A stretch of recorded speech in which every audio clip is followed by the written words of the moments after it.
Okay, welcome everybody to the Energy and Sustainability Working Party of Monday, the 5th of February 2024. This meeting has been live streamed on YouTube, just for reference.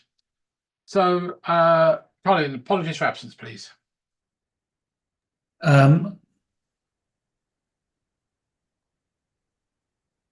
You okay? Yeah, I haven't received any apologies for absence for this meeting. Okay, fine, thank you.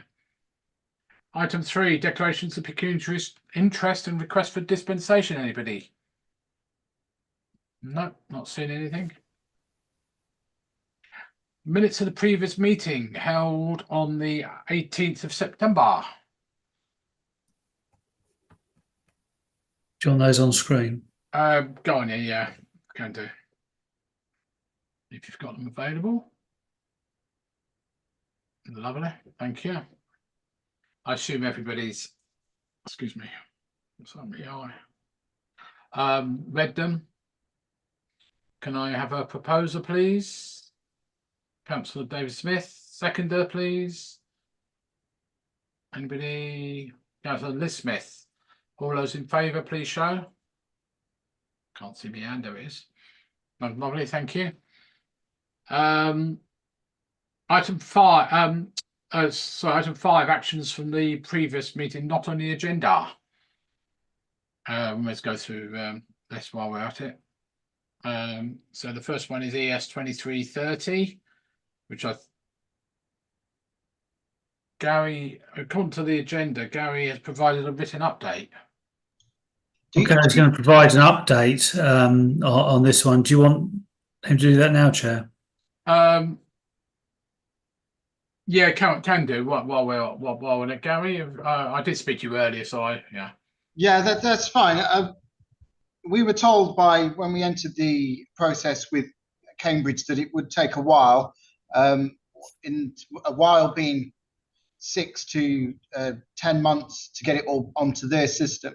It's going on a bit longer. This I've heard apologies from Cambridgeshire about this. All the paperwork has been signed and sent over to Cambridgeshire to add Haverhill Town Council to the process. It's now sitting with them. It's been sitting with them for a while. It's gone very slow. If I can just read some parts of this, in essence, we were working with Miles Messenger before with the Salix applications, and he's been an informal advisor. Obviously, he used to work for Boyge. I believe that is the pronunciation, Boyge. For want of a better kind of, maybe people couldn't pronounce it. They've now rebranded to another name, which potentially is difficult to say, Equans. Equans. So Boyge are still there. They're still that company. So in essence, we're ready to go. They have all the paperwork. We just have to ultimately now, I believe, decide how we want to access the process and what we want to actually do with it. So I think probably you need to contact Miles and have a discussion to bring his, the whole reason we were doing this is to bring the experience to bear to the table, so we could actually come with some concrete elements that we could propose forward, whether they're heat pumps or whatever we're looking to do. So I can start that and send an email. Miles has a new email address now because of the rebrand. I've been told what that is. So if the group would like me to, then I can contact Miles and try and arrange some kind of meeting sooner rather than later, I guess. So that's kind of where we're sitting. It's all been signed for. Basically, the next step is, what do we want to do? Yeah. Thank you. Okay, well, to me it sounds sensible. I don't know what the rest of the working group.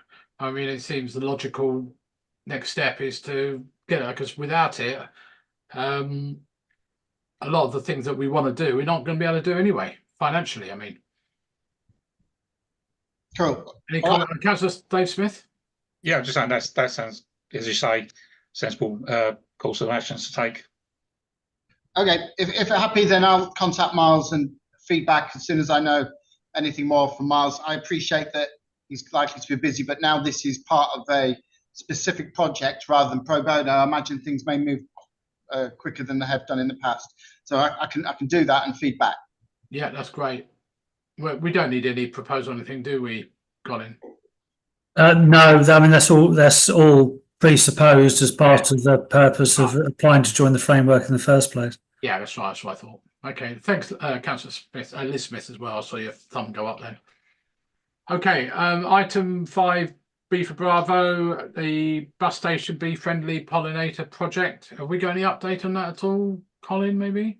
So it is an agenda item, but just to say that in this particular thing, having had a discussion with Damien and Simon about the idea of using logs from the chopped down sycamore trees. Just let Councillor Mason in. The concern they have, not about the trees particularly, but about the idea of effectively a loose-walled bug hotel creating a boundary, is that some people might see it as more fun to throw the whole lot in the river or across the bus station, etc. But the Haverhill Village Green, as misnomer as it is, which a particular developer has produced an environmental impact assessment of sorts for, that Councillor Smith and Councillor Burns and Councillor Lucarini will certainly have seen, contains a description of various other ideas for bug hotels, including a vertical one, which is effectively to sink longer logs vertically into the ground to create a wall that isn't obviously removable by people who would wish to do such a thing. And I've been discussing that idea with Damien and Simon and with their arboriculturist, and they think that's a much more practical solution that they can work. And notwithstanding Councillor Miller-Jones' concerns about self-seeded sycamores, the arboriculturists for West Suffolk, they produce lots of wood from various trees that do need chopping down, and so they can actually bring that wood in. So that's looking fairly promising. So that's the angle we're following at the moment. That sounds a good idea to me. Whatever the village green ends up being called. Yes, I agree. Good idea. Yeah. Yes. Yeah. Anyone got any comment? Councillor Dave Smith. Just to say that I did speak to Councillor Miller-Jones today. She was going to try and get on the meeting tonight, but she finds money's a bit difficult. So yeah, so I'm surprised she didn't send her apologies. But anyway, yeah, she's still waiting for Damien Parker to get back to her. She said it's a bit like, I think we all find it a bit frustrating as sometimes dealing with Damien. But yeah, just to let you know that yeah, she has been contacting him about it. Okay, thank you for that. Anybody else got any comments on that at all? It's a great idea, personally. Okay, should we carry on with the? I don't think there's anything else on the minutes that. Did you want to speak about the Haverhill Nature Reserve? Sorry, bear with. Sorry, I've got team things open here. Sorry, Colin. Yes, can do. So basically, let's have a look if I can just find the right person. So I was trying to move your one, which is on your screen. I've got it on my other screen, so I couldn't scroll down. Right. So, screen you're seeing now. Okay, good. Right. So this is Railway Walk and this is Haverhill Land. Yeah. And there's an area which is around here, which is what we thought might be Haverhill land by the footpath, by the railway walk. On one side, one the other. That big green area is West Suffolk land. I know that. That's the old landfill site. I think that's what I'm looking. Am I looking at the right place? Hang on a sec.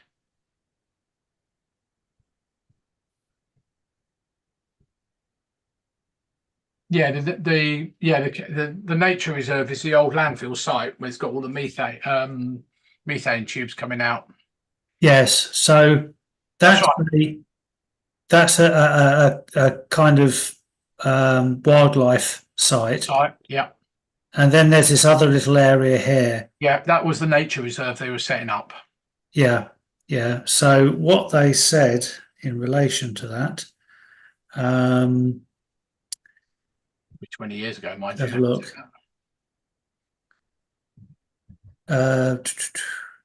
Millfields County Wildlife Site, but they don't know who owns it. But you're saying it's West Suffolk, and that other area forms part of the county site. So Haverhill effectively is saying they don't know who owns that site.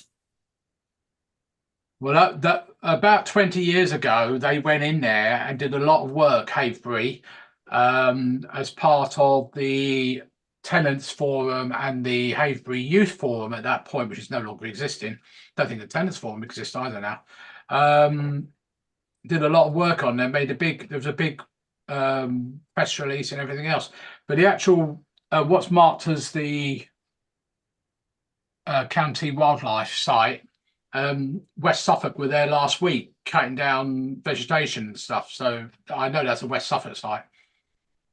Okay, Haverhill did identify that there were a couple of areas. I don't know whether this map will quite show it.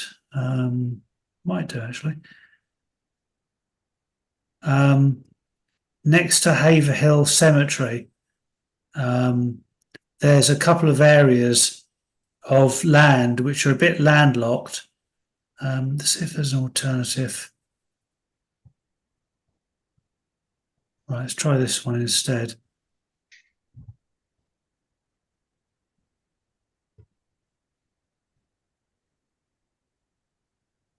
So this is Haverhill Cemetery. Yeah.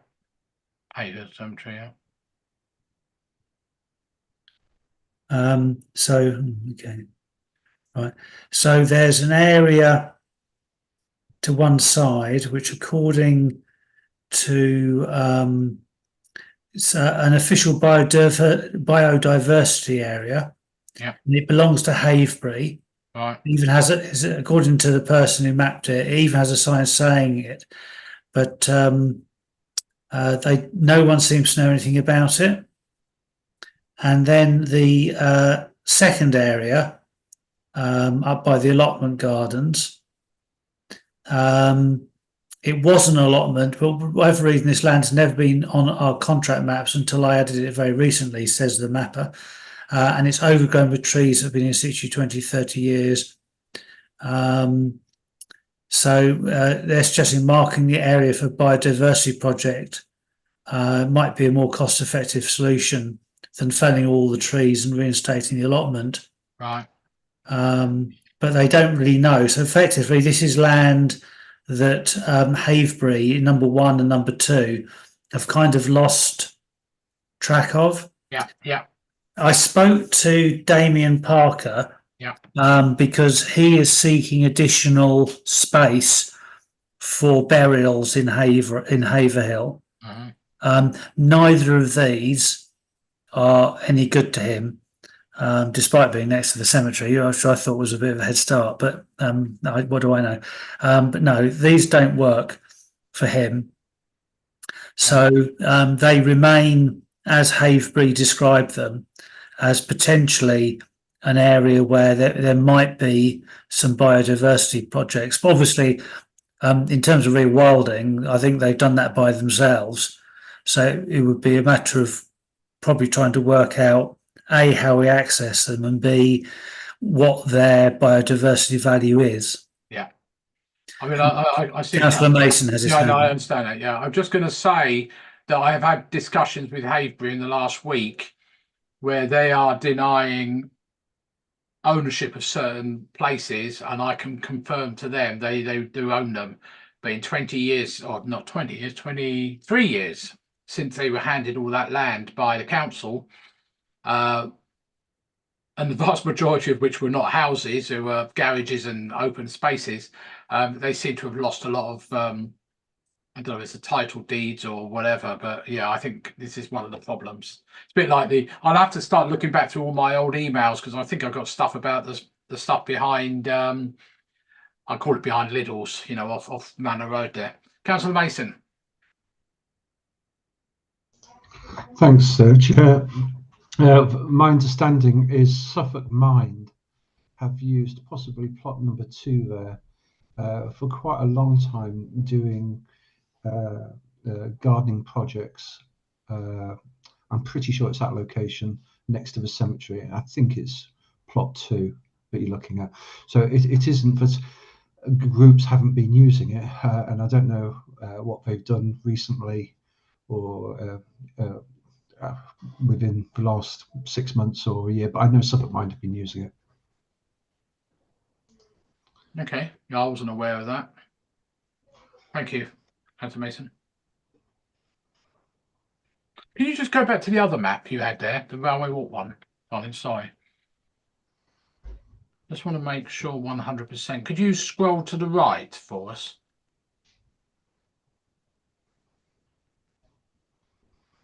Okay. Those red areas, though, are they saying no? They're just boundaries, aren't they?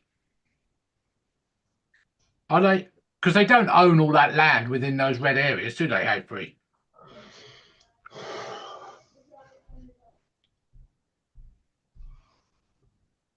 I mean, they might own individual houses, but they don't own. Yeah. It's those are areas that they own title. So suppose they're saying they own the land and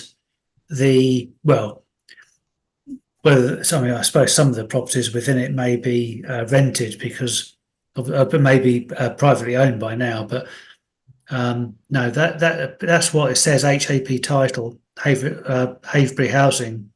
I'm not certain about that. It looks far too much to me based on the mapping systems I know. I mean, I'm just looking. Bear with, sorry, I'm just looking at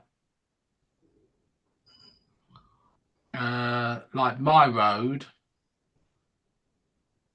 They would suggest, okay, so yeah, I can see what they're trying to do.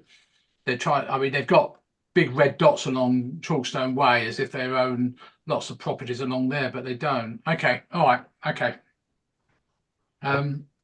Yeah, I'll have to have a look for see if I can find anything about that old site behind Manor Road. Okay. Oh well, thanks for that update. I don't know where we go from there. I guess we need to find out what happened to the Manor Road site. I don't know if there's anybody still at Haverbury who was around. Yeah, probably best part 20 years ago. Yeah, unfortunately, John, who knew absolutely everything, has retired. Yeah, that's But he right. is contactable. Yeah, yeah. I mean, even people like Karen Mayhew would have probably, before she was chief exec, she was lower down the pay grade, if you like, but she obviously not as well. Okay.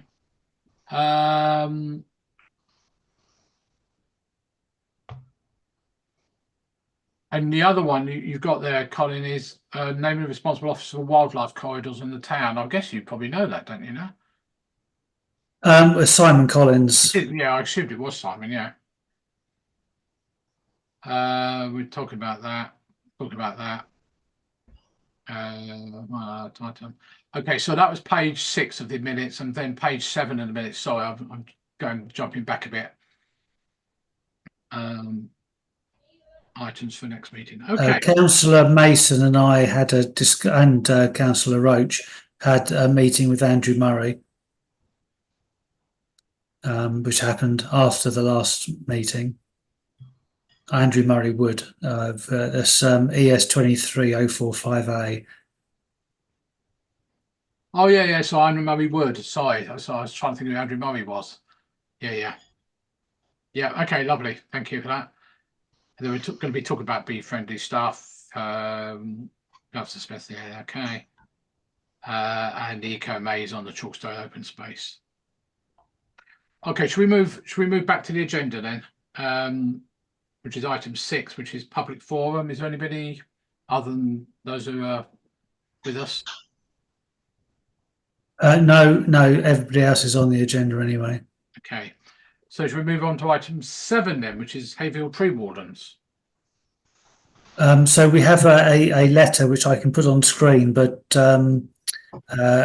we've got Mrs. Wilson with us to talk to that meeting. Do you want me to put that on screen, Angela? You can do if people haven't seen it. Can you all hear me? Yep, yep. Thank you, Angela. Yeah, I can hear you. Okay. Good evening, everyone. So I've just come to be here representing the Haverhill Tree Warden Group.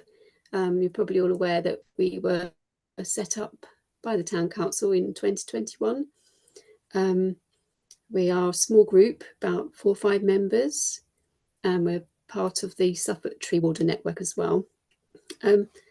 So we've been involved in various projects over the last few years. The main one in the town has been the orchard, the fruit orchard on the Chalkstone estate, where we have begun a fruit orchard there. Town Council kindly purchased the trees for that, and our group were involved in planting them there. I mean, there's various things that I could speak about this evening, but I think I'd like to sort of focus on that project, because I know it's something that's been developed for many years. So we really want to know, what is the plan for that site going forward, and really, can we, as a group, as a tree warden group, become more involved? Is there anything else that can happen on that site?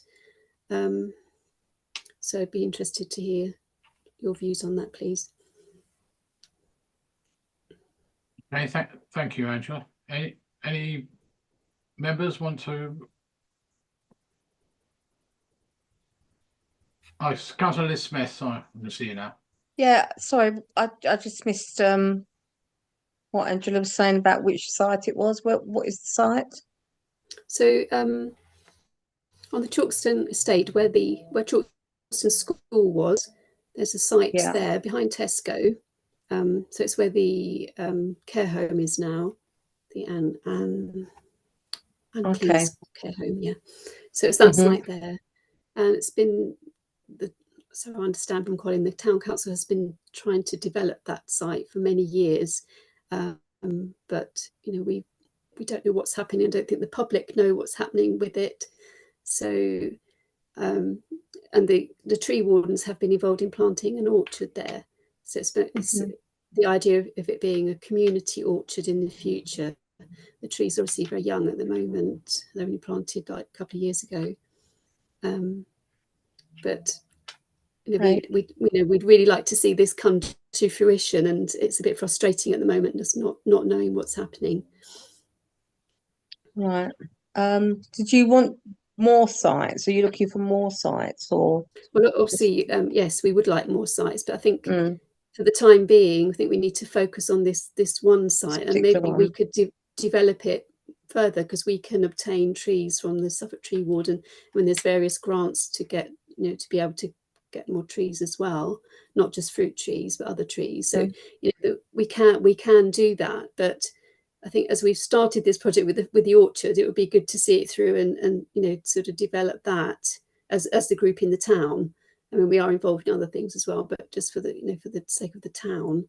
But if members have other suggestions of sites in the town where we could plant, then we'd really like to hear about that, because it's very difficult for us to find sites. Okay. I think one of the things about where the site you're talking about is I walk it at least once a week, several times a week, quite often nowadays. And yes, it's looking very, well, nothing in it. Obviously it's got the fence around it, which we all know about. I was actually even looking out for the tree that we planted, something how long ago it was now. Was it for one of the Jubilees, or maybe I can't remember which? Was it a Jubilee? No, it can't have been a Jubilee. But anyway, is that? I don't even know if that's still growing. I couldn't even see it. Well, I understand that Matt Hancock was involved in planting a tree That's there right. some time back. Yeah, I don't know for what reason, but yes, the tree was there when we planted the orchard. Okay. Right, yeah. But, I was trying to yeah. identify it because when we planted it, it was right in the middle of sort of nowhere, as it were. Yeah.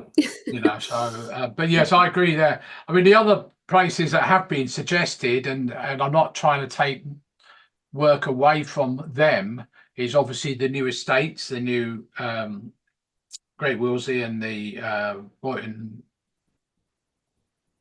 Place estate, northwest and northeast, Haverhill, are obvious places. The issue there is who owns the land, and But one of they our own the land. They own the land at the moment. Yeah, You eventually come under a management company, but equally they have a commitment to plant their own trees. yes, And yes, that's being controlled by the arboriculturalist at West Suffolk Council. And there right. could be an argument that perhaps it shouldn't be one person's decision as to what type of trees go there. Maybe they need to have help from yourselves, in terms of diversity and also making sure that they're going to survive and be maintained as well, for at least for their early childhood, if you like, if that's the right word to use. Yes. So that is a big issue, and one of our members has had quite a few meetings, I believe, to do with the site on the Anne Suckling Road. She's she's had all sorts. Anne Strachan is her name. She's had all sorts of issues with them. They've apparently promised trees in those areas, and they're not fulfilling their promises. So there's a whole big issue there with the developers and trees and looking after trees. Personally, I think our little group doesn't really want to be sort of fighting with developers per se. That's, obviously we'd love to see trees there, but I think that's a much bigger issue for the council to be dealing with. And I don't know, as a town council, if you've got any influence there, then that would be really welcome. But we're too small a group really to be able to take on the developers. Yeah, no, we're not. It's not about taking on developers, it's working with them. But the obvious person on this group is Councillor Mason, who's the Suffolk County Councillor for that area. And he's working hard on the whole Northwest Haverhill estate. I don't know, Councillor Mason, Joe, are you able to help at all? I don't know if you're there. Maybe he's not there because his video's gone off.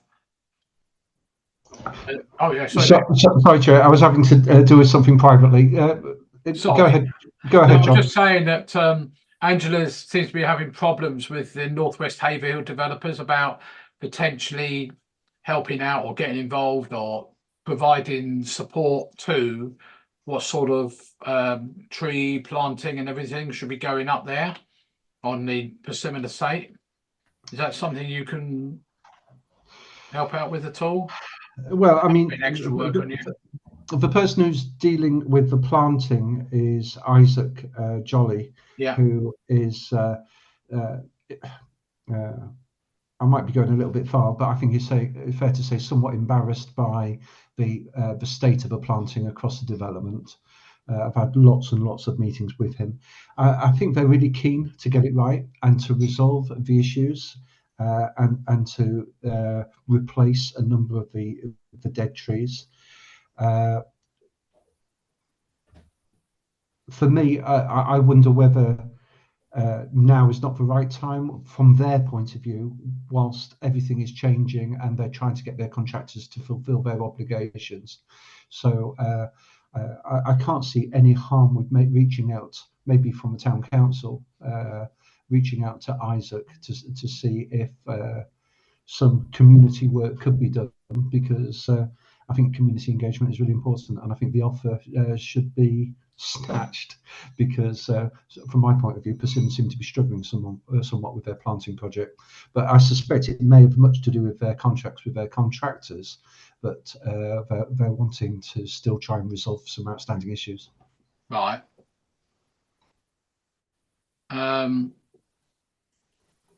Colin, are we able to talk to Isaac? Yes, we can certainly do that.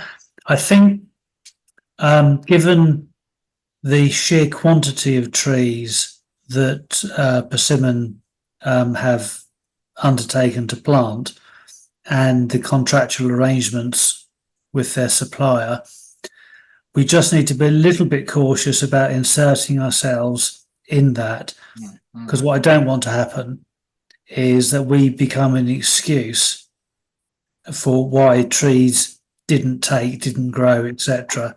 That allows a contractor who's obliged to make sure the plants do, the trees do take, does actually get held feet to the fire to make sure that happens. But it would be good if we could find an area that there could be some community planting. I think it would be a good project for the tree wardens, and also a little bit of community engagement with the new households, the new families, etc., to Haverhill, who are living up on that estate, who we discussed at the community events meeting, that we do need to find a strategy to engage with those people, to make them feel welcome in their new town, etc. So I think there could be something to be done there, certainly. Yeah, I think it's right. We don't want to be, they have an obligation to do, plant, particularly on northeast Great Willsey. There's an obligation under the developers to actually double the size or double the width or depth of the tree line that's between us and Kennington. So I wouldn't want us to suddenly become responsible for that. I think that's a little bit too far. Several thousand trees. Several thousand trees, exactly. Yes. So, but I think we need to. I don't know any obvious places to plant trees, unless people's back gardeners, of course. Well, how do we find out? Without. Well, I think the suggestion from Councillor Mason to approach Isaac and just have a kind of open book discussion. This is what we would like to try and do. What are the possibilities without us taking on responsibilities that are already contractually obliged? Yeah. Okay. Yeah, it might be some areas there, and equally on, I guess, on northeast as well. Although northeast has got a completely different landscaping plan, because it was all as part of the S106 agreement. It was, basically infrastructure first rather than housing. Councillor Mason. Yeah, I was just going to add in. I've yet to see the landscape detailing for the relief road, or if it has been published, I can't recall it.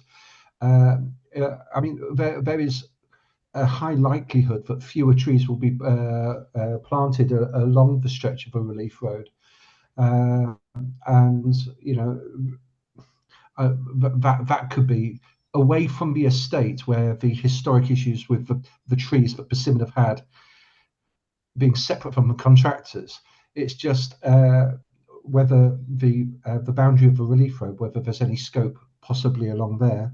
There's something else in the back of mind. The only other area that I thought of, I still think Puddlebrook is huge, and there is scope for some planting of trees on Puddlebrook. I'm thinking of the open field from Cleves Road, I think. There's a low-level fence, and that's not used for football pitches. It's more meadowland, and it's a very large, open, rectangular piece that isn't used for football or anything. And I think Puddlebrook, there's scope there. It's a very large area that some tree planting could take place. Yeah, very valid point. Councillor David Smith, as you're from that neck of the woods. Sorry, I drifted off there. Sorry, I wasn't paying attention there. Did you ask me a question there? Well, I was just saying about Councillor Mason was suggesting whether Puddlebrook, parts of Oh, Puddlebrook right, yeah. might be useful. Yeah, absolutely. I mean, there's something that we have looked in the past, but and it is such a huge area. Yeah, absolutely appropriate area. Yeah, but I just had that. I was just quite amused by Angela said orchard coming to fruition. I thought that was very, very poetic. But can I ask that all that area though, that where like we was talking about urban park and whatever, big plans for that. Nothing seemed to have happened for a long time on that that front. So, Colin, could you give us any indication why it's stalled, or is it just down to costs? No, it's down to staff time to be available to actually work on the project. So, key thing at the moment is to work up a planning application for the urban sports park to define an area, and then the rest of the park we know that we have a kind of master plan for that. That includes a area just to the northeast, I guess, of Tesco's, where we would be looking to plant a native hedging along, I think, probably 100 metres, 150 metres of field, about 20 metres in from the existing beech hedge. The beech hedge itself doesn't have a lot of biodiversity, but a native hedge going in there would effectively lock off the area between the beech hedge and the new native hedging to create a wildlife space that would be protected on effectively all four sides from encroachment by humans. So that would be to strengthen the wildlife corridor at that particular point. So it is just down to having the staff time available to get a planning application in. We've done everything up to that point, but obviously there's lots of things kind of crammed for our attention. Does that area include the orchard though? No, the orchard is outside of that area. Right, okay. I mean, the orchard, I can't say I visit it very often. I don't know when Mrs. Wilson last visited it, but obviously there's no leaves on the trees at the moment. So, and they're basically 2 or 3 year old trees, so they're not likely to be able to be spotted from any great distance. I would hope they're still there. We did have some issues with the first planting where a couple of trees were broken, and we assumed that somebody must have got in there and vandalised it. But the last time I had a report, which was towards the end of last year, the trees were fine in that area. But obviously they're dormant at the moment. Thanks. Sorry, Angela, to keep you waiting. Sorry. It's okay. I just wanted to add something about vandalism, because it's been mentioned a couple of times. And when Councillor Mason mentioned Puddlebrook, sort of connected here, because as a tree warden group, we had a piece of land allotted to us by West Suffolk Council on Howe Road. I think I explained in my letter there. Yeah. We planted 10 oak trees there for the Queen's Jubilee, and all of them were vandalised. Yeah. So it was devastating for us as a group, because we'd finally got a little place where we could plant these oak trees. So any planting in public spaces will either need to be more mature trees, or have protection or have somebody looking after them, because otherwise we're all just wasting our time because they'll get vandalized. And I don't want to not do things because of that, but it's the reality of the situation in Haverhill, unfortunately. So yeah, any projects will need to bear that in mind. Yeah. I mean, one of the obvious places is what we were just talking about, is the nature reserve that is maintained by Suffolk County Council, south of Millfields Way, the old landfill site. I mean, it's been a landfill. It's, hasn't been used as landfill for probably about 40, 50 years. Whether that is suitable to be planted, I don't know. Or whether it's even I mean, I've not actually been in it, because it's, it seems to be a place that you shouldn't go into, because it's high hedges all around the outside of it. I think I've only ever walked across it once, many moons ago. So there's an obvious place. Maybe we need to talk to Damien or Simon again and say, look, if you're maintaining that, maybe that's a good place to put some trees. Possibly. Presumably the West Suffolk Council have a plan for planting and maintaining trees. So if they don't, they should have. But that's right. No, exactly. But I'm just wondering whether they're just maintaining it from making sure it doesn't get too overgrown, or whether they are actively doing anything in there. I heard all that. Sorry, kind of just forget. They had their trucks parked outside the other day, and all I could hear was chainsaws going. So I don't know what they're doing in there. Sorry, kind of. Yeah, so I think it's West Suffolk now plant 12-year-old trees, so that the girth of the trunk is already about 5 or 6 inches. It's obviously very expensive, but your average vandal can't snap a 6-inch trunk. And that's what they've had to do in order to try and plant up trees. Some of the new trees on the recreation ground are that size.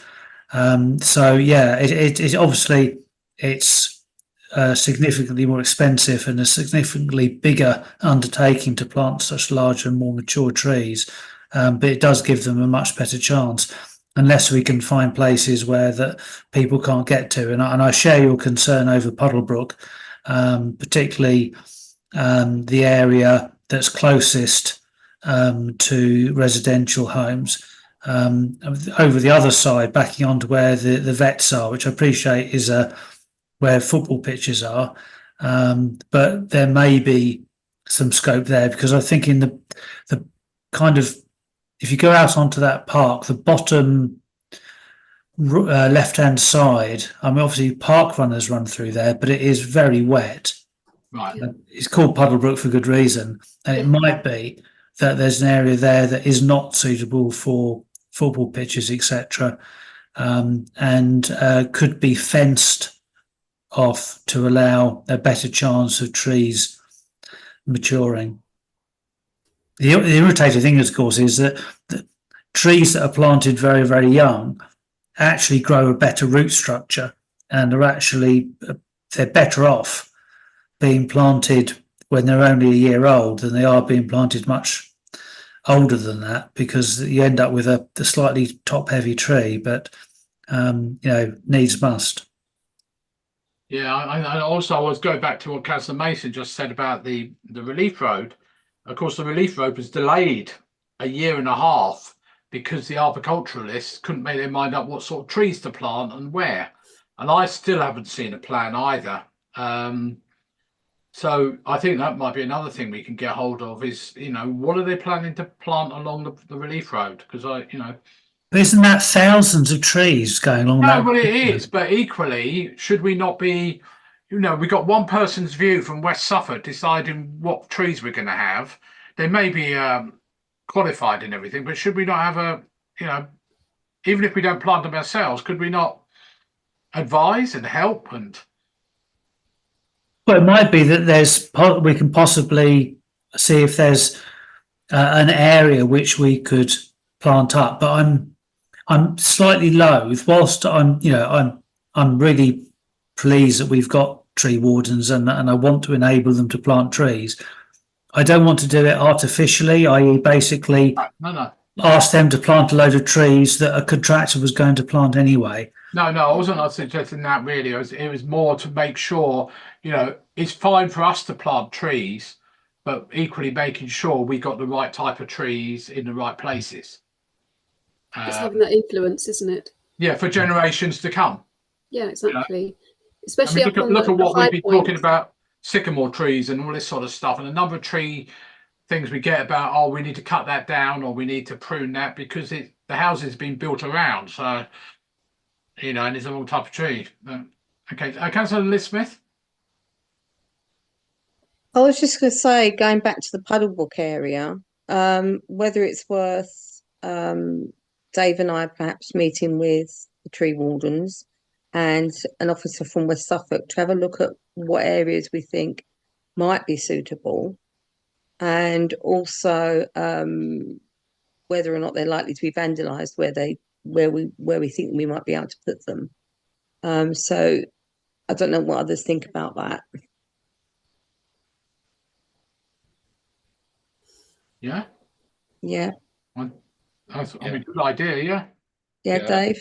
Yeah, I don't mind. Yeah, it's fine by me. Yeah. So I'd be happy to meet if we could arrange something. Can I just ask, sorry, you're talking about new developments. I mean, obviously the plans go on the site.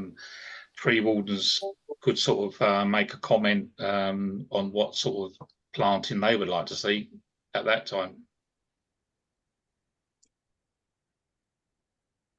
Yeah. If we could have some involvement, that would be really good. I mean, it's an interesting thing. I just looking at the Gibbard plan of 1971, which I always refer back to, which was the master plan for the town at that point, which was the one that actually said we need a relief road on the northwest, 50 odd years ago. And they've actually got a section that says tree planting programme. It may be worth observing for this fundamental proposal of the master plan to be effective, two things are essential: a massive tree planting programme and patience. Trees grow slowly. So he's interested, and he says that he's envisioned that a plant nursery is required and could be incorporated within planted tree belts. I'm not so certain whether we ever actually had any trees planted in this town specifically as part of the master plan. I think we just got housing estates, maybe a few trees around, but nothing that Frederick Gibbard, must call him his right name, ever envisaged. Not like another town already developed. The Chalkston estate was planted very well, wasn't it? There are lots of trees there. There are a few of them existed already, but I'm not so certain that they're the right type of trees nowadays. Yes, there's trees obviously along the railway walk, but I think some of those might be self-seeded. Well, there's lots of trees on the greens on Chalkston, isn't there?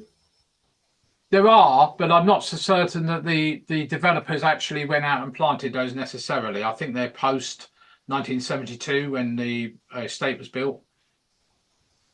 Because I speak to people who have been there for quite a while, and they said there was virtually nothing there when they first moved there. I think it was all post, but yeah. So, Councillor Mason. Joe. Yeah, I'm just recollecting a couple of conversations I've had with residents along Chapel Drive. Apparently, in the 1960s, Chapel Drive was ablaze with blossom, and the cherry trees and the avenue of trees that went down Chapel Drive was really quite something to behold. Over the years, trees have aged perhaps badly, or have been felled, or it's certainly no longer what it once was. And I wonder whether, quite often when the intention of building these estates all those years back are sometimes forgotten when the trees are no longer as they were or are missing. whether there is scope for repopulating the avenue of Chapel Drive. I know highways are particularly nervous about the planting of trees next to the main carriageway, but that said, not all tree roots are invasive, you know, and certainly some of the more blossoming smaller trees, I don't think their root systems are necessary. You know, you can pick trees that aren't quite invasive horizontally towards a road. But I know residents have asked me if something could be done for Chapel Drive, and there may well be other estates that aren't looking as nice as they once did, perhaps, as they've aged. Yeah, good point. I mean, on the Great Willesey North East, they're going to be using root balls, aren't they? The root things to stop that roots going into the highway or under the path or damaging the path and everything. Yeah, I was actually looking at, so while we're talking, I was just looking at, unfortunately it's all in black and white, of course. I was looking at the GitHub plan to see if they actually had a plan of parking. I'd have to spend a bit more time looking at it there because it's so it was a long document, 101 pages. It's a bit too long to look through while I'm trying to host a meeting, chair a meeting. Okay, are we I think we need to, just look around. I mean, West Suffolk may have some areas, Haverhill may have some areas. They're the two major landowners who maybe have enclosed areas, which obviously Andrew is quite right about, making sure we don't get damaged. Or make them not maybe so obvious that you're planting something new that, you know, they just, amongst other things, perhaps. I mean, the other places I'm thinking of is East Town Park, obviously, is one place, although they have got a lot of trees already, but maybe, again, they might not have the right type of trees. Yeah, it is difficult. So can the council make inquiries on our behalf, or what's the best way to go about this, really? I'll have to refer that to Colin because it's personnel. You know, if we've got staff available to start asking those questions. Well, just in time, I was just thinking it would be useful before we move on to the next item, just to make sure we've captured what the action points are. Jane, I'm going to put you on the spot in a few minutes, just so you're aware. So what I've heard so far is that Liz and David are going to meet up with Mrs. Wilson and somebody from West Suffolk Council.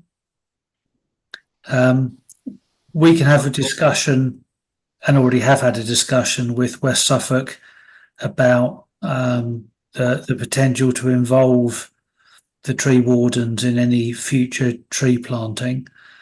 So that's with Simon Collin. I think in terms of the tree planting along Anne Suckling Drive, I think what it'd be worth doing in the first instance is if Councillor Mason would kindly have a conversation with Highways to whether or not they have a recognised route control system that they would consider planting replanting trees. You throw me there a little bit. You said Anne Suckling Way. I thought I was talking about Chapel Drive. Oh, Chapel Drive. Sorry. Yeah, Chapel Drive. My apologies. So what they would actually allow along Chapel Drive, one assumes that utilities are not an issue because there must have been trees there when the utilities were laid. So in theory, wherever there were previously trees, that's kind of an area where another tree could go in. And there are proprietary methods of root control that allow that. But it's just, when we know Suffolk County Council's offhand is just going to say, no, we don't want you to plant trees near our roads. But actually, I'm sure Councillor Mason can wheedle out of them the circumstances in which they will allow it. And it is actually good for flooding in any case to have tree planted avenues, because the water, instead of running down the road, actually gets drunk by the trees. So we can do those. Anything else that we're supposed to be doing as well? Well, it was the orchard site on the Chalkston. Are we going to do anything about that? Yeah. So I mean, we can have a look at that and see how it's going. There is capacity, we know, to continue more planting of trees there in terms of the orchard. And then there's the hedgerow trees, the native species. I guess if we think about it, we could start at the far end, furthest from where the urban sports park is going to be, and thinking about the kind of allowance of whips that it's possible to get from the Woodland Trust, etc. We wouldn't be able to plant the whole lot up in one go. It would take several years worth to be able to plant the lot. There's nothing to actually just start the other end. I mean, I will just listening to the conversation. We're waiting to know the extent of the urban park from the southern end of the field, but actually it's not going anywhere near the northern end. We could start from the northern end and work our way back the other way, perfectly happily for several years.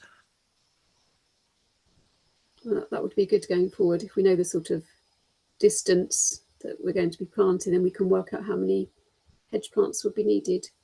Yeah, we could do that. Yeah. Okay, I'll send Angela an email in a little bit. Thankfully, I've already got her email address from another life, shall we say. And we'll try and arrange some sort of meeting. Okay. Okay, thank you very much. Yeah, I'm just looking at Google Maps, aerial view, and you look around, you think, there are some small areas around, but unfortunately, a lot of them have got houses on them.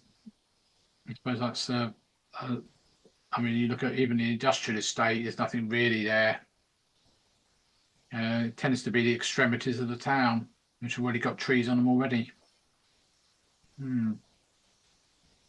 Okay. The only other area that's not been mentioned, Chair, is Castle Fields parkland, which is quite extensive. It goes onto between the Chimswell and the Parkway estate.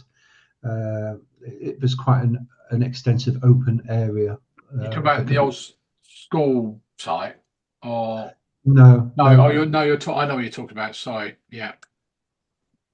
Well, to be honest with you, the old school site where thinking of Barley Homes are built on the southern end of it, we were promised that all that concrete was going to be dug up and brought back into community use for landscaping. Yeah, the current position I hear is that they're looking at gifting the land to a local community organisation for allotments. I can't see that.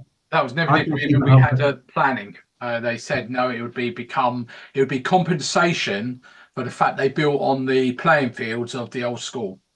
Yeah. So yeah, we need to make sure that promises are kept if we can. But anyway, okay. All right, let's move on. We've done Haverhill Tree Wardens, I think. Right, item 8 then. Keep Haverhill recycling. Who's doing that? Chair, that was an item that was put forward by Councillor Miller-Jones in October last year. I think over a concern about the capacity that group had to store the recycled materials that they were collecting.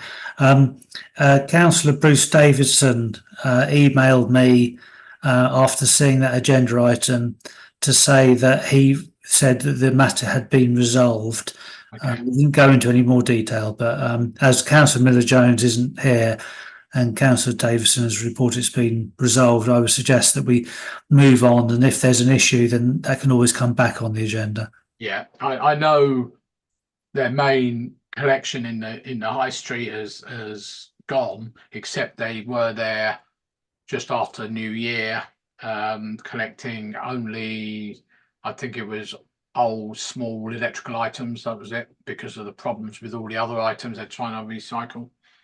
I assume that once the new recycling centre opens, then the variety of things that people can take for recycling will be well, one assumes this is going to be a new recycling centre. It will be as broad a range as is possible within the county. It should be, because it should be the same as somewhere like Mildenhall, which was updated about 6-7 years ago. So it should be the same. Do we have an update on that, Councillor Mason? I apologise, I don't mean to put you on the spot, but I can't remember where they are with that. I think it's making progress, but I can't remember when the new schedule for opening is. Yeah, I heard June, but between June and September is likely to be the opening.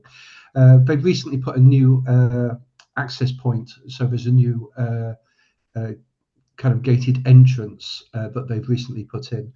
I know the fire set them back, and I think things were put on hold temporarily because Suffolk County Council were looking at ways in which they might trim their budget, and because of the challenging financial constraints at the county council, we've managed to secure the recycling centre, but I think not a lot have been done whilst those budgetary decisions were being made. But my understanding is it's now kind of go full steam ahead, and we should be looking at a June finishing, between June and September. I know that's quite a wide scope, but definitely this year. I suppose that's something I won't go on about the fact it should have been done 8 years ago when they promised us, but no, I'm not going to go on to that. Anyway, so let's move on. I guess this will be Nan doing this one. Be Friendly Haverhill. And probably also Angelica, who I know wants to leave the meeting sorry. soon. Sorry, hang on a sec. Sorry, my screen's gone. Yep, sorry, yep. Good evening. Who's... I'm happy to just. Oh, Angelica, thank you. Yeah, hi. Thank you so much for inviting me to the meeting. I just wanted to quickly go through what the Eco Club at Castle Manor has been thinking about.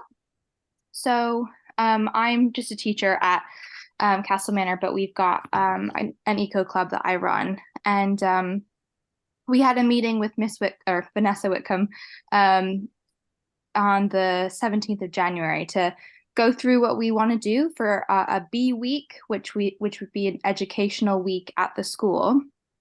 And we're slotted in for the week beginning the 24th of June.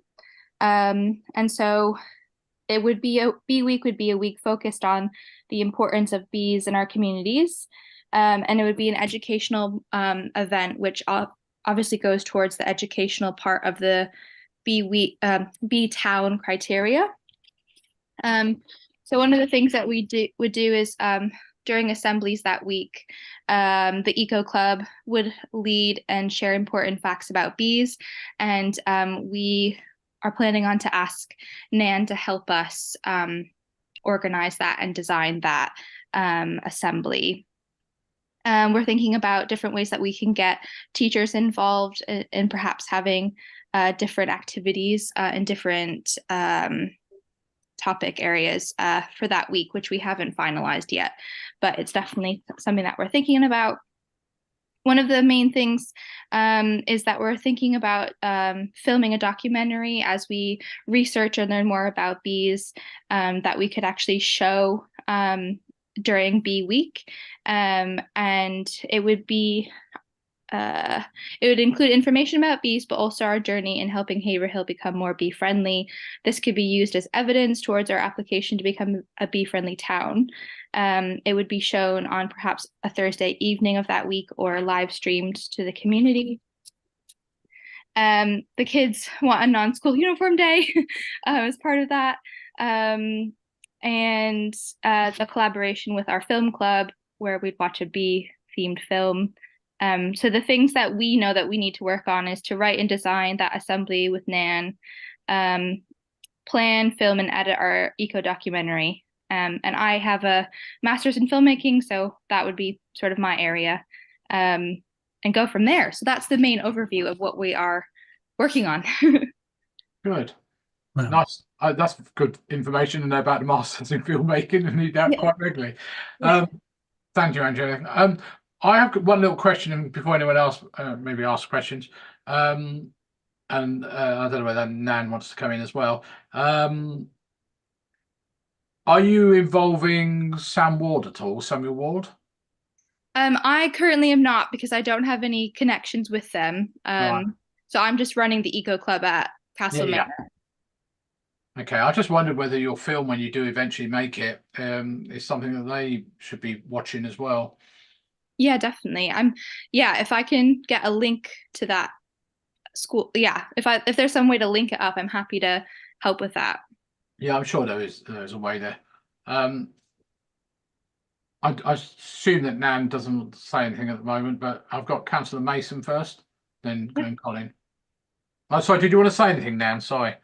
No, I was just going to say that I went up and met Angelica in the Eco Club and did a quick presentation of my background and know why am I here? Why would you want me involved? Just to say how enthusiastic and they were and how many really good ideas they came up with, and it's just nice to have something so positive to add into the things that might not sound positive. I think since my kids left Samuel Ward, I'm not sure I have any contacts. I think most of the people that I knew have all left, but I'm sure we could just reach out randomly. We just maybe have to be a bit specific about what we're looking for. Are we looking for them to do something similar to Castle Manor, like have their own projects, or what would we be looking for? Because I'm happy to reach out, but I need to kind of know what I'm asking. Yeah, I don't think there'd be any problem finding new contacts, even through Andy Hunter, the head, or what's he called, executive head, isn't he, of Sam Ward. Colin, no, that's a logical way of doing things, isn't it? Unless yes, I can ask Andrew Hunter who the lead is for the kind of the eco committee. They must have an eco committee, so I'm sure we can find that. Yeah. Okay. Thank you, Nan. Appreciate that. Councillor Mason, sorry, you're muted. The old-fashioned. Thanks, Chair. So I probably first should say that Angelique is a colleague of mine in my day job. So I'm not involved in any way with the Eco Club. Really excited by what I heard in terms of a set of plans. That sounds really good. I think sometimes there could be a temptation to incorporate other bodies and other schools and make it broader. Not everything has to be done in year one, and it might be quite nice just as an idea to package it and then to go out to the different head teachers of primary schools, not just for secondary schools, and kind of have a cascading effect of this is what happened at Castle Manor. Are you interested? Would you like to get on board? And so whilst it makes sense to involve other schools, that could be part B of the process, but it takes up an awful lot of time, and I'm sure Angelica is putting a huge amount of time and energy into the current programme. But it all doesn't have to be necessarily done in year one. Thank you. Fair point. Yeah. I just want to make sure we don't exclude anyone. Councillor David Smith. Lost you. There you are. You moved again. Thank you. Yeah, I just wanted, Colin, is there any link in here with the science week that we're looking at doing later in the year? Potentially there is. The RSPCA are having a stall at the community day. RSPB, you mean? RSPB, yes, RSPB. Thank you, Chair. So yes, there is potentially a link up there. Yeah, definitely. Thank you. Chair. Yeah, sorry, you were going to say, Colin, you were going to say something else, I think. Yeah, so a couple of points. The landscaping issue that we're going to be talking about next potentially includes an opportunity for the local school, which is Castle Manor, to get involved in doing some bee-friendly planting in community areas around the Hanchett End estate and whatever the estate is that's between Hanchett End and Castle Manor, where there's some Parkway, where there's Chimswell. Okay, so it's the newer housing areas around there. There's some changes that West Suffolk are proposing, and that would include opening up some areas. So It depends whether you're limited, Angelica, to the what's inside Castle Manor, or whether you're allowed to work outside. And the other thing to say is that discussing the kind of bug hotel type plan for the bus station, the obviously a loose wooden bug hotel isn't possible in a public area, but Michael Rutherford, who is the arboriculturist for West Suffolk, he has a large supply of cut timber, which was going to go for firewood down at East Town Park, but because of moisture levels, etc., they can't burn it because of the new legislation. So he has offered that up for building a bug hotel. So kind of like a wood pile style bug hotel.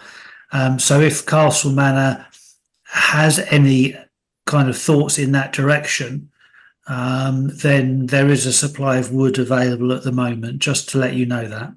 Okay, excellent. Yeah, I don't see why not for both of those things. I think Vanessa, the head teacher, when we shared our plan with her, was really enthusiastic. So I'd obviously ask her first, but I get the sense that she would be really happy with both of those things. Cool. Right, thank you for that, Colin. Appreciate that. Okay, should we move on to item number 10, which is items for next meeting, which you're yeah, I'm not saying whether you're referring to Chimswell. I think you're referring to the more modern stuff. Hanchet End Village covers quite a wide area. Yeah, before you move off Bee Friendly Haverhill, Yeah. there is the landscaping proposals from West Suffolk. Oh yeah, sorry for that. Okay, yeah. You know, I So did. if I can share my screen, so obviously this is an opportunity for doing some more bee friendly planting, etc. So basically this is from Damien Parker and Simon Collins, who are in charge of open space in Haverhill. So this is of interest to the tree wardens as well as Castle Manor. And this is basically coming down. There's some funding available that the district council has access to. Primarily, what they're looking to do is to make maintenance easier. So they're taking out stuff that is either at the end of its life or in the way in terms of built things. But it does give the opportunity to rethink and reimagine some of the areas. If you're familiar with the area around Hanchet End and all the area around there, then there's lots of little nooks and crannies being built and fenced off with knee-high fencing, a lot of which has become damaged over the years or is really no longer fulfilling any purpose. So don't know how easy it is. That's Sainsbury's right in the centre there. So you've got a couple of areas at Hanchet End and then a couple of areas to the east of Sainsbury's. So that's Park Road. Hence the fact that, you know, that's the old middle school site. So that's Castle Manor playing field just there. So there's some areas just here. And if so it's areas around here that they're looking for things like this fencing, which doesn't actually do anything at all nowadays, to clear that away and rethink all this area around here. And also, interestingly, you may notice the species-rich lawn seed mix they're looking to do. Chair, can I just chip in? We need to be careful of the laws of unintended consequences. Of course, these barriers provide a natural way of preventing vehicles gaining access to a site. So it isn't just a simple case of removal and opening these spaces up. Yeah, you beat me to it, Councillor Mason. I've just written down exactly the same thing. They were there, put there for a particular purpose. All these low level fencing, if you want to call it that. Yeah, a lot of these fencing is incomplete now, and therefore the ability for vehicles to actually get in, where it can be done, it still exists. But yes, you're absolutely right. They need to make sure that they don't take away stuff that is actually still providing protection. In the images we've just looked at, there's a fence across there which doesn't seem to serve any. There's just a great big space to drive right round it again and again. So it's not entirely sure. There must be an awful lot of it missing for because it doesn't achieve anything there. And there's an area here where they're looking. Some of these things are quite rotten now, need to move away. But these are areas where potentially there's new planting can go in, and areas of quite extensive areas could be planted. Okay, the other thing to note is a lot of these areas should be subject to a management company, but that management company seems to have maybe disappeared because county council have told us that none of the areas were adopted either. So whether this was, it's a bit like West Sussex said to me last Friday, is we maintain that because nobody else does. So just if it And there's money available. Areas around here where the hedge has, well, it's not there anymore. There's sections that are missing. So this plan includes reinstatement of pieces of hedging that are missing. Yeah, that's around Langham Way, isn't it? Yeah. Yeah. Yeah, I know where that is. There's a tree in the middle, if I remember right. Yeah. Okay. Can I ask a question associated with this, but slightly different? Of course you can. You were just talking about, stopping cars and cars parking where they shouldn't be. In terms of like talking about Chapel Drive, and we were talking about the trees earlier. I've noticed just in the last year or so, lots of the cars are now parking up in the verge, and with our clay soil, it really makes an impenetrable World War I look mess. I mean, are they allowed to? I mean, is there any reason they're not? Because I noticed in the road further up, which is exactly the same width, nobody does it. And then the road further down, everybody does it. And I don't know, is there anything that stops them? Because it really has made such a mess. There's no legislation around that stops them parking on the pavement, other than from a obstruction point of view, which the police can get involved with, unless it's. It's not the pavement because there's a bit of grass. No, there's a bit of grass. No, I agree. I mean, I've been walking around the Chalkstone estate recently a lot, and I'm amazed at the number of vehicles that are parked on grass verges. Yeah. Totally on grass verges, not even just a wheel or so. Yeah, no, exactly. This is the same, and yeah, and I agree totally. It's annoying in the very least, I would say. I understand that people say, "Oh, I've got nowhere to park," but houses were built without parking. But on those ones, everybody does have parking, and you can park in the road. I mean, there's no real reason for it. And you can, and they've also got massive long driveways as well. A lot of those some of them, yeah. So, Colin.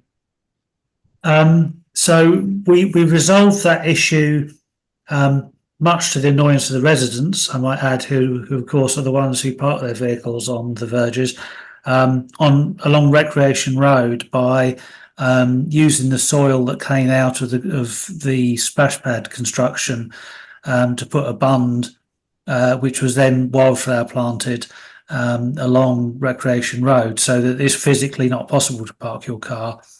And I was talking with Simon Collin about the construction of, I think, hypernaculum, is it? The kind of piles of wood which are then covered with soil, which can create some interesting habitats to promote biodiversity, but also act as stopping people being able to park their cars up on the verge. So there are some discussions around there. So I think if there are particular areas in Haverhill where people are looking at what can we do about car parking, that's a possibility. The other thing is on Hanchett End, and I'm trying to remember the name of the main road that curves round to Bergamot? is it which that's the road that curves round, eventually comes out at Sainsbury's. Bergamot does, yes. Yeah. So there's some rather ugly, but no doubt extremely efficient kind of steel fencing along there to stop people. I think it was actually stop travellers getting onto that. Yeah.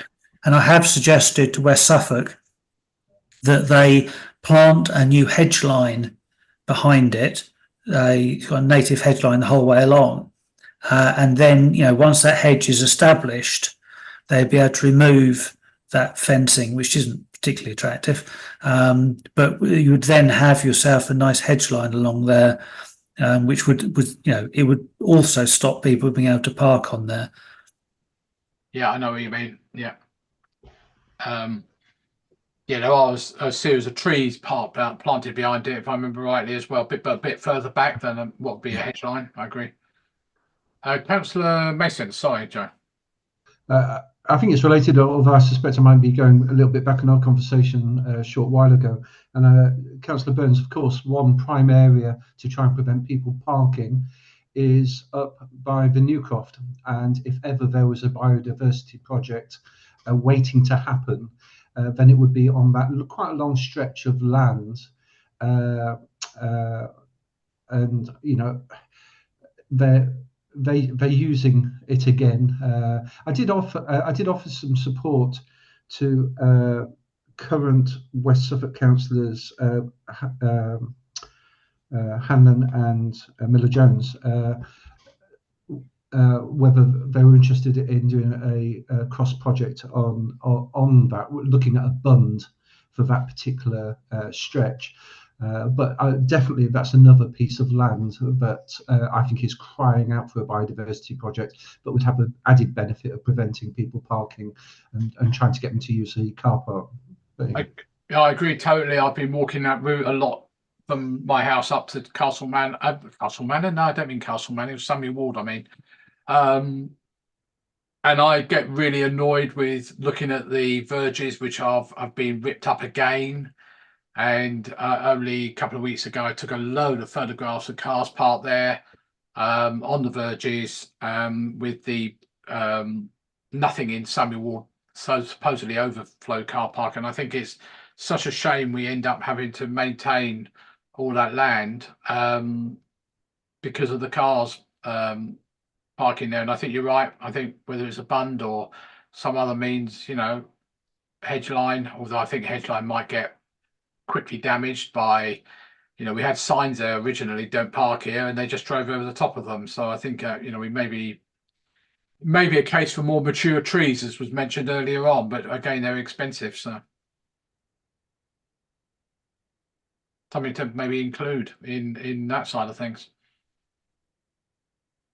So did you want to go back? Is there anything else on what I'm going to call the Hanchet End side? I'm not saying what that estate really is called, because Hanchet End, I always think of that. I always think of the west of Bergamot Road, not necessarily the east of it, but it was the old HC Moss site anyway. That's who built it.